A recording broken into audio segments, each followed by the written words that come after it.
एक तरफ जहां उत्तराखंड के उत्तरकाशी जिले के परौला से मुसलमानों को पलायन करवाया गया, तो वहीं देखिए देश के मणिपुर में अब लोग हिंसा से बचने के लिए अपने घरों पर लिख रहे हैं कि ये मुस्लिम एरिया है, ताकि वो हमलावरों के हमलों से बच सके। आप तमाम लोग जान रहे होंगे कि मणिपुर भारत का एक हिस्सा है जो पिछले 1.5 महीनों से जल रहा है दोस्तों, 1.5 महीनों से। लगभग 125 से भी ज्यादा लोगों की मौत हो चुकी है इस हिंसा में, वहीं 300 से भी ज्यादा लोग घायल हो चुके हैं, हजारों की तादाद में लोग बेघर हो चुके हैं दोस्तों। लेकिन मजाल है कि देश के प्रधानमंत्री नरेंद्र मोदी, जिनकी डबल इंजन की सरकार मणिपुर में चल रही है, वो कहीं फोन घुमा दे। नहीं घुमाएंगे फोन, क्योंकि उनका फोन यहां काम नहीं कर रहा है। नरेंद्र मोदी जी के एक कॉल से यूक्रेन और रसिया का युद्ध रुक जाता है, लेकिन मोदी जी के अपने ही देश के एक राज्य जो पिछले 1.5 महीनों से जल रहा है, वो आग बुझाने वाला कोई भी नहीं है दोस्तों। मैं आपको तस्वीरें दिखाऊंगा, आप रो पड़ेंगे। दरअसल मणिपुर में 2 समुदाय के बीच ये हिंसक झड़प हो रही है। एक मैतेई समुदाय है तो दूसरा कुकी समुदाय है। ये दोनों समुदाय के बीच मामला चल रहा है। दोनों हिंसक हो चुके हैं, एक दूसरे को मार रहे हैं, काट रहे हैं, एक दूसरे के घरों को आग के हवाले कर रहे हैं। और मामला यही नहीं रुका दोस्तों, कई थानों को लूट लिया गया, थानों में रखे हथियार को लूट लिया गया। उसके बावजूद तमाम लोग खामोश है और ऐसा लग रहा है मानो देश में कुछ हो ही नहीं रहा है। विश्व गुरु कहलाने वाले मोदी जी अपने ही देश के एक राज्य को जलता हुआ कैसे देख सकते हैं? मैं आपको पहले एक छोटा सा वीडियो दिखा देता हूं कि मणिपुर की जनता नरेंद्र मोदी जी से किस तरह से मुखातिब हो रही है। छोटा सा वीडियो देख लीजिए। आप लोगों ने जरूर सुना होगा दोस्तों, अगर नहीं सुना होगा तो उस प्रोग्राम का चर्चा जरूर सुना होगा कि मोदी जी हर एक हफ्ते लेके आते हैं अपनी मन की बात कार्यक्रम। उस मन की बात में मोदी जी अपनी मन की बात करते हैं, लेकिन मणिपुर की बात नहीं करते हैं, जो मणिपुर पिछले 1.5 महीनों से जल रहा है। अब ऐसे में मणिपुर की जनता नरेंद्र मोदी जी के मन की बात का किस तरह से स्वागत कर रही है, इस छोटे से क्लिप में देखिए। मन की बात, मन की बात, मन की बात, मन की बात, नरेंद्र मोदी अपनी मन की बात।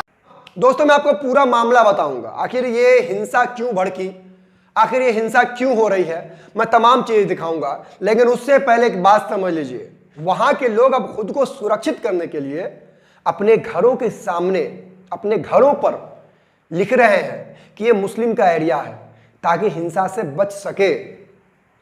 मुस्लिम शब्द वहां लोगों को बचाने का काम कर रहा है दोस्तों। अब जरा इन तस्वीरों को देख लीजिए। इन तस्वीरों को देखकर आपकी आंखों में आंसू ना आ जाए तो कहिएगा, किस तरह से बेबस लाचार मणिपुर के लोग अपने घरों को छोड़कर कहीं और पलायन कर रहे हैं। कहीं और क्या कहेंगे साहब, जंगलों में रहने को मजबूर हो रहे हैं। इन तस्वीरों को देखकर इनकी दर्द को समझिए, लेकिन इनके दर्द को देश के प्रधानमंत्री या गृह मंत्री समझने को तैयार ही नहीं है। इस वीडियो को देखिए।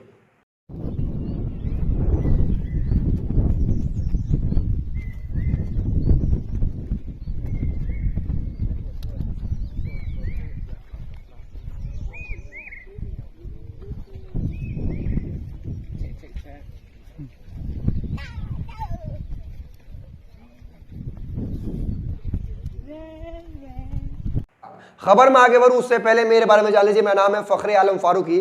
आप न्यूज पोस्ट लाइव देख रहे हैं। वीडियो को ज्यादा से ज्यादा शेयर कीजिए, क्योंकि तमाम जो भी देश की दलाल मीडिया है दोस्तों, वो इन खबरों को दिखाने को तैयार नहीं है, बिल्कुल भी तैयार नहीं है। भारत देश का एक राज्य पिछले 1.5 महीनों से जल रहा है, लेकिन इन खबरों को गोदी मीडिया अपने टीवी के स्क्रीन से, अपने अखबार के पेज से छुपा के रखी हुई है दोस्तों, क्योंकि वहां भाजपा की डबल इंजन की सरकार चल रही है।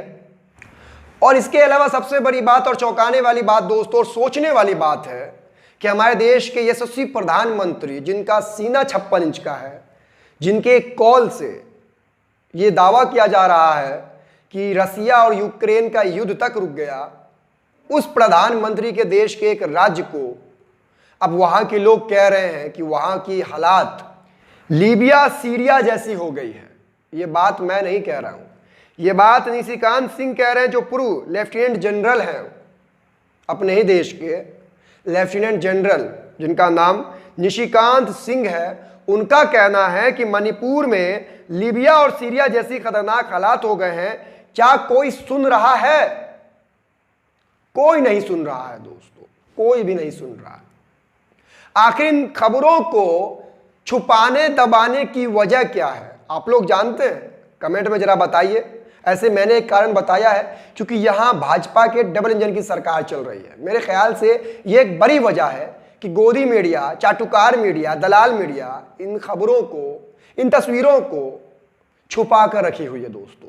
कुछ चीजों के बारे में जरा बारीकी से समझ भी लीजिए दोस्तों।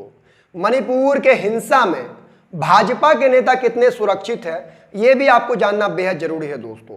Patrika.com ने लिखा है कि कल आधी रात के बाद भड़की हिंसा में सिंजेमाई के एक और भीड़ ने भाजपा कार्यालय को घेर लिया, लेकिन कोई नुकसान नहीं पहुंचा सकी क्योंकि सेना ने भीड़ को काबू करने की पूरी तैयारी कर रखी थी।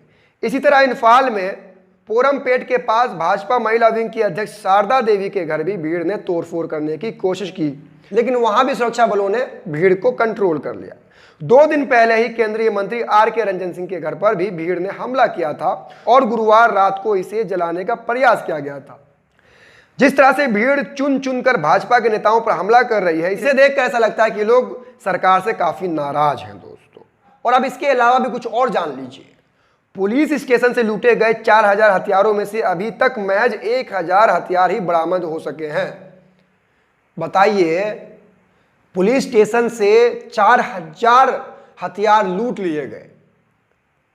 अब उनमें से 1000 हथियार बरामद कर लिए गए, लेकिन 3000 हथियार भी कहां हैं उसका कोई अता पता नहीं है।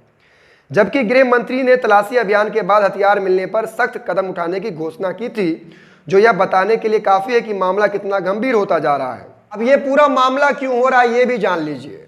मणिपुर में 2 समुदाय के लोग रहते हैं। एक मैतेई समुदाय है, कुकी समुदाय है। कुकी समुदाय यानी ईसाई समुदाय से ताल्लुक रखते हैं, और मैतेई समुदाय में हिंदू धर्म से ताल्लुकात रखने वाले लोग हैं दोस्तों। अब ऐसे में कुकी समुदाय को SC ST का दर्जा प्राप्त है मणिपुर में, लेकिन मैतेई समुदाय भी खुद को SC ST दर्जा का हकदार मानते हुए कई सालों से लड़ाई लड़ रही थी कि हमें भी SC ST का दर्जा दिया जाए, और इन्होंने कोर्ट में इस मुकदमा को लड़ा और कोर्ट ने इन लोगों को भी SC ST का दर्जा दे दिया। और ये दर्जा मिलने के बाद जो कुकी समुदाय के लोग थे, जो वहाँ कमजोर वर्ग के लोग हैं, वो नाराज हो गए, गुस्सा हो गए कि भाई जब ये लोग मजबूत हैं तो इनको SC ST का दर्जा क्यों दिया गया। और इसी कारण वहाँ हिंसा भड़की, और हिंसा देखते देखते इतना उग्र हो गई कि 1.5 महीनों से हिंसा हो रही है दोस्तों। 105 लोगों से भी ज्यादा लोगों की मौत हो चुकी है, 350 से भी ज्यादा लोग घायल हो चुके हैं, 1000 से भी ज्यादा लोग घर छोड़ने को मजबूर हो गए हैं दोस्तों। लेकिन इस हिंसा के बीच सबसे बड़ी बात यह है, सबसे बड़ी तस्वीर यह है, आप देखिए तस्वीरों में साफ देखेंगे कि अब लोग हिंसा का शिकार होने से बचने के लिए अपने घरों पर लिख रहे हैं कि यह मुस्लिम इलाका है, और यह लिखकर लोग खुद को हिंसा से सुरक्षित करना चाह रहे हैं दोस्तों। अब इस वीडियो पर आप क्या कुछ सोचते हैं कमेंट बॉक्स में जरूर बताइएगा। मिलते हैं अगले वीडियो में, तब तक के लिए बहुत शुक्रिया।